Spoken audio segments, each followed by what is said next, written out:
the show. I'm Lurch, and welcome back to the Clintonville Slasher.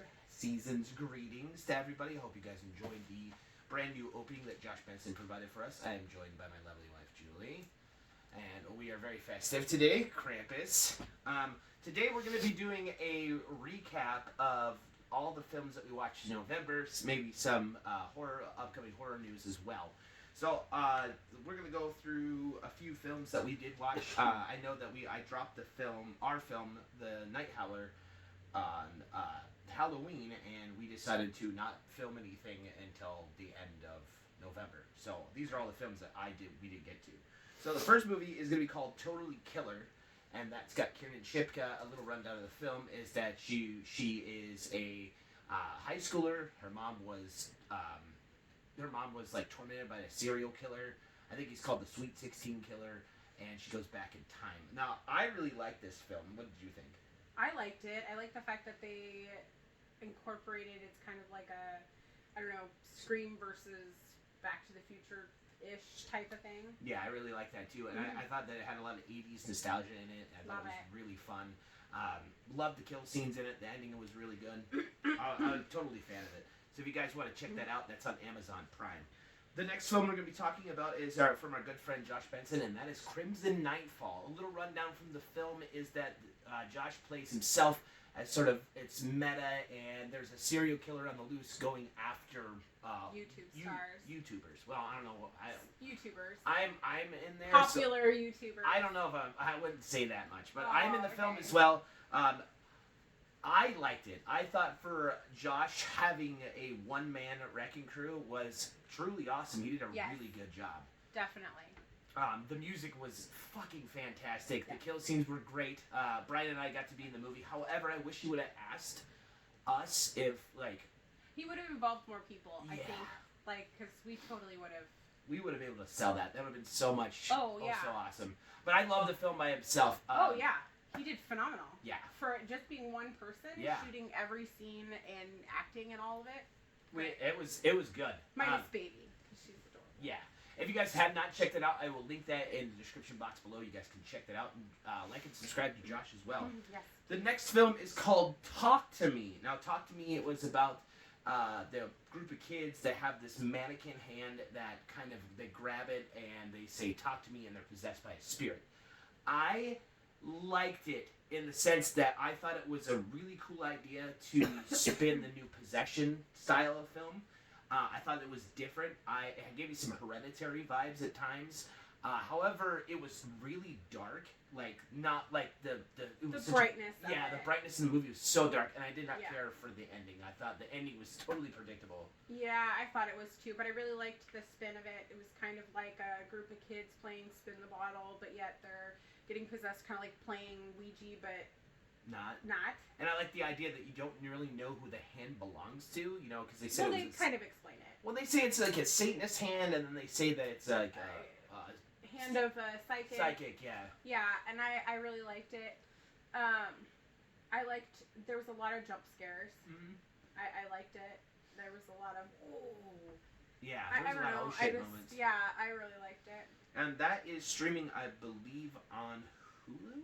I can't remember where we saw it. It might have been Peacock. I don't know. The next film we're going to be talking about is Cobweb. A little rundown of that movie is that you have a kid that's at home and he starts hearing these knocks on the wall and voices, and his parents think he's crazy. I liked it in the fact that I really liked the parents. I thought they were fucking super creepy. It gave me that visit vibe. It gave me kind of like people under the stairs sort of things to it. I liked it. However, I thought I won't spoil it, but the person that was in the entity that's in the wall. Yeah, and you called it. It was very easy to call at the very beginning of the movie. Yeah. You just kind of got it right away. Yeah, because they kind of talk about it and then they talk about something else, and it's hard to explain, but once you watch the movie you'll understand. You can pretty much call the ending right away. Right. And I just thought the CGI really ruined it. It would have been a lot cooler if they would have been more practical. I did like the ending though. It gave me that Summer of '84 vibes ending to it, because it was they opened up the door for so much different things, and I loved the parents in that. They really sold it for me there. They did. The next is Insidious: The Red Door. Now I know that you fell asleep during I this did. one. This is the one where Dalton are grown up. Dalton and Josh is grown up. Him and his wife are estranged. They're separated. And at some point in the movie, in the earlier films, Dalton and Josh decided to have their memories kind of like faded away, kind of erased, so they didn't remember this. But Hypnotized away, yeah. yeah, and then Dalton grows up. He goes to school, and he's in an art class, and his teacher basically says, "Open your mind," and unlocks the demon. And he starts drawing it. Yeah, he starts drawing the red door. It becomes into the further. I liked it, but the CGI ruined it, and they just did not capture what they captured in the first Insidious film. That movie is super scary, and and all the sequels for me just doesn't recapture that magic. It doesn't. I feel like they just kind of tried to push it through. Like, oh, we're just gonna keep going with this, like everything else. I don't know. I'm not a big Insidious fan. Just the whole dream, second dimension. I just felt like it was a little much. I love the first one. I thought the first one was really good. Great. The first one was good. I just didn't much care for all the other ones. I don't know. I think that I honestly think that they peaked with the first film, and then they just couldn't recapture anything. Yeah. I'm not a fan. Running out of ideas. Yeah. But that's just me. Yeah, I agree. So the next film is probably my favorite horror film this month or this year, and that is Thanksgiving. Yes. Oh my God, I was really skeptical about it, but when I saw the previews for it, I loved it. A little rundown of this film is that you've got a group of kids being stalked by a serial killer dressed up like a pilgrim. That's as much as I will give you because I don't want to ruin anything, but I love the kill scenes. Love the kill scenes are amazing. Fucking amazing.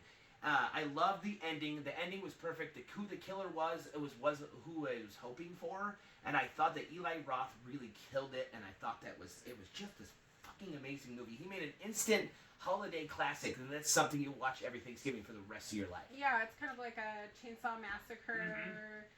It was amazing. Such early 2000s Scream vibes to it too. It was so good. The kill scenes are just brutal and just awesome, and I loved it. It was exactly what I needed, and I think it may be my favorite horror film we saw this year. Really? Yeah, next to Evil Dead Rise, those are my top two, Thanksgiving and Evil Dead Rise, that I saw this year. I love Evil Dead Rise. That was a good movie. The next one we're going to be talking about is The Last Voyage of the Demeter, a different story told from... Different kind of take, or... It's a Bram Stoker's book. Yeah. I liked it, and I can see why people didn't like it. I thought that being stuck on a ship was a cool idea. It's another one of those bright, dark... It's a dark movie. Yeah. Not like as in, like... The lighting, it was It's so super dark that you literally have to watch it completely. Like, it's hard to see even with the lights all the way out. Exactly. I don't know. Our TV's pretty bright, so I was just like, I liked it. I loved the kill scenes. I loved the premise of the movie. I thought it was really cool. You know, these people are going from Romania back to England, and they have a couple of crates that they're not really sure what they are. They're giving $75 for each as fast as they can get it there, and then back in the 1800s, like $75 was a lot of money. right. So I liked the idea. I liked the premise of it. I thought it was cool. However, the CGI of the vampire looked so shitty in most of the movie. Now, in some parts, he looked fucking cool. Yeah. But in most of the movie, he looked fucking terrible, and I think that's what really ruined it. I wanted a little bit more. I want to see a sequel. I really do, but I want they left somebody it open not... for a sequel, which I love. But like, I felt like there just could have been more. Yeah. There could have been more to the story, and when you watch it, you'll kind of understand what I mean. Maybe it just kind of... I wanted a little bit more. I wanted other people to be involved in it. Like, I wanted, like... I'm not going to ruin it for anybody, but I wanted, like... there to be other people on the boat that were involved in the story, like as in him being there. I just wanted a little bit more. Well, I think that they wanted to do that so they could open it up for a sequel, and they really did open it up for a sequel. However, like, I don't know if they'll get another one just because the way it was thrown out there, the way it was released, it was released as something really awesome, and they could have done so much more with it. Yeah, they could have promoted it a lot And more. it was, well, they're not even promoting it. I mean, because look at Terrifier 2. Look, that Terrifier 2 came out, this year or last, and they had absolutely no promotion, and it was the highest grossing horror film that year, you know. Right, but when was the last time that particular was released? What do you mean? The Terrifier. That was 22. Right. So they're gonna make another one, which is a Christmas one. I haven't got into that, but we're spinning off topic. But I just think that they had shot that Voyage of the Last Demeter with just they had the story and it had a cool idea, but I'm hoping that CGI if they ruined it. I think that if they do a second one, it'll open it up to a lot more, and I'll be a little bit more satisfied. I was a little left unsatisfied with the participation. Yeah, exactly. I guess is what it is. I was just okay. All right. Well, the last film that we're going to be talking about is The Exorcist Believer. So I love it. I liked it. I like the fact that there's 2 girls that are possessed. David Gordon Green is the one who did this, and Danny McBride had his hands in it, and they made a really good Exorcist film. I thought it was super awesome. The ending was great. The special effects were awesome. The makeup was amazing. However, I do think they're going to fuck this up, because there's supposed to be 3 of them. And I have a feeling, David Gordon Green's track record with trilogies are not good. Well, they put a lot into that first one. This one, they put a lot into it. They did, but there's a lot into it. It's amazing. I really love the fact that there's 2 people or there's 2 girls involved in it, and that there's that it show without. I don't want to ruin it.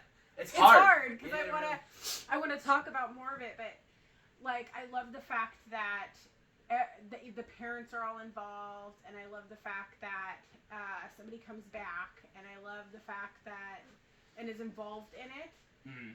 And then legacy characters coming back was really cool. Definitely, I love that, and the ending for me was satisfying. Mm. I'm a beginning, middle, and end. I like to have everything lined up when I'm watching a scary movie. That's how you like your stories, though. I do. You like closure. I do like closure. You got some OCD with that. I do. That's just my issue. I have to have some sort of closure to the film. To the film, and I want to I don't know. I think of it as you definitely want to bite into the movie, the storyline. Mm-hmm. That's the whole point of doing a great movie. And when there's bits and pieces missing, it's oh, that could have been better. Yeah. Yeah. Oh, right, especially with remakes. And that's all they say. This isn't actually a remake, though. I know, this isn't a remake, but with regular remakes and stuff, I'm always right. I like the kid story better. Yeah, I definitely agree. So, some other horror news we're going to be talking about. Eli Roth did get a sequel. So Sony bought his next movie, so he's going to get a sequel to Thanksgiving Part 2, which I'm super excited for. I saw that in an interview he said something about taking the entire year off and just focusing on the movie, and I'm really excited to see it. Down for that. You're gonna throw everything into it. Let's do it. Yeah, definitely down for that. Another thing is that we don't really talk about politics or how people stand on things, but I did want to touch base because I was asked about Melissa Barrero being let go from Scream 7. I think my opinion about Melissa Barrero being let go of Scream 7, that this is America and you have every right to bitch about anything you want to. That's why we have a great country like that, like we do. But here's the thing. However, with that being said, she did sign a contract, and somewhere in that contract was probably a clause saying that she couldn't talk about certain things on the internet. Well, I think it's just when you're in the limelight, you kind of have to stay neutral. You have to. But the thing is that she didn't say anything wrong. Genocide is bad. Nobody wants genocide, and what's happening in the Middle East is terrible. Absolutely. And I'll kind of just leave it at that because everybody's entitled to their own opinion. Everybody has what they want to talk about is totally fine. However, I know that Jenna Ortega did say that she wasn't coming back, and she kind of had her back on that, which I really liked. And I'm not sure what they're gonna do with Scream 7 because their two main characters are gone. I don't agree with the studio firing Melissa Barrero, but I think that she's gonna bounce back. She's gonna have a great career. She's Hopefully. that's Hopefully they don't just nix her out. that would suck. It would, because she's a great actress. Yeah, and and I that don't would feel like suck that's fair. because But a lot of people, a lot of producers and directors Yeah. and all that, that's they what will they do. fire. If you get fired, it's a bad look and it sucks. And I don't think that they should have fired her. I think that they should have not done that. And however, if she was fired over Twitter or she was fired and then Jenna Ortega told her that she was fired, I don't know that for sure. I mean, there could have been anything could have happened. I wasn't there, but it sucks that she's fired. But hopefully she bounces back from this, and I wish her a great career along with everybody else. So I'll leave that at that. One more thing is that we were going to talk about is our film, The Night Howler. We're going to be doing a full panel with Ken and Ashley and Josh. They were all in the movie, so we want to do. I think we're going to shoot for hopefully the end of the month, so we could have talking about the Night Howler, talk about what they're up. Did we ever get that figured out? I talked to him, so hopefully we could settle on a date. But yeah, I think we said the 22nd, but I'm not sure. I lost track after all that. Yeah, I've said a couple of dates that it never worked out for anybody else because we all got stuff going on. So hopefully we will get that this month. If not next, on the dead of night.